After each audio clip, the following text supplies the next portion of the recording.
Salam komunikasi, perkenalkan nama saya Natalia Safitri dari kelas Komunikasi PJJ 302. Hari ini saya akan menjawab secara lisan untuk memenuhi tugas UAS saya. Dari pertanyaannya adalah jelaskan mengenai hal-hal penting yang harus diperhatikan dalam aktivitas public speaking dan presentation, meliputi aspek komunikasi verbal, non-verbal, artikulasi dan intonasi suara, mengenal audiens, dan aspek lainnya yang terkait. Banyak hal-hal penting yang perlu kita perhatikan dalam aktivitas public speaking dari aspek komunikasi verbal, non-verbal, artikulasi dan intonasi suara, mengenal audiens, dan lain sebagainya.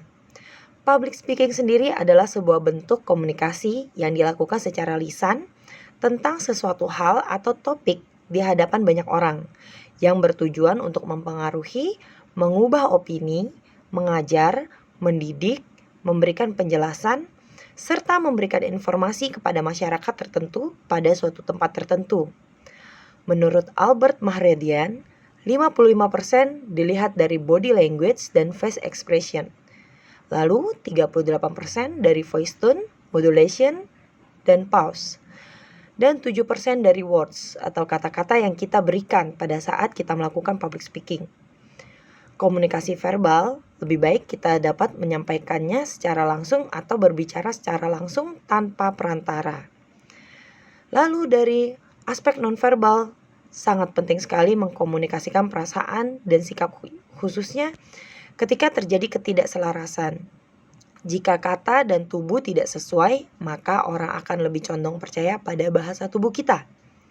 Lalu kita juga harus melihat dari penampilan fisik, dari cara berpakaian kita, pemilihan warna pakaian kita, lalu make up yang kita gunakan, dan penggunaan aksesoris. Lalu untuk postur tubuh saat kita melakukan public speaking juga mempengaruhi.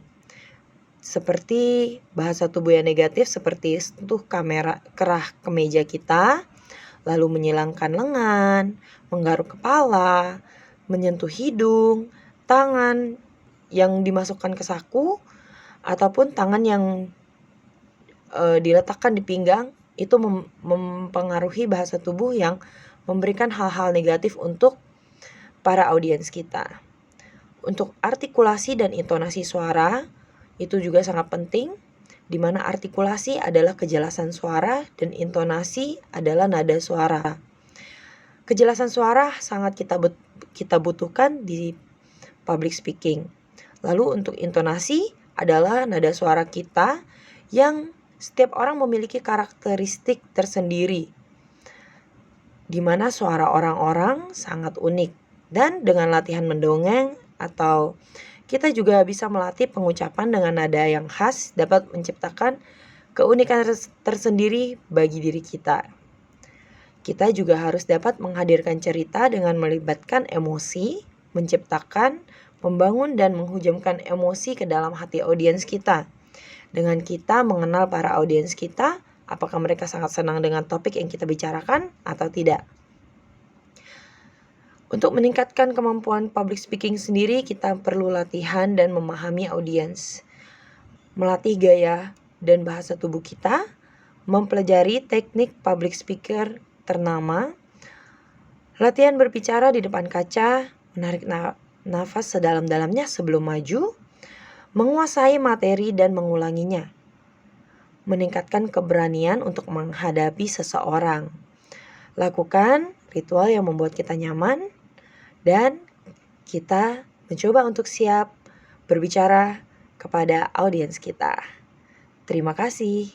Ini adalah jawaban saya secara lisan untuk mata kuliah Public Speaking and Presentation. Terima kasih, Ibu.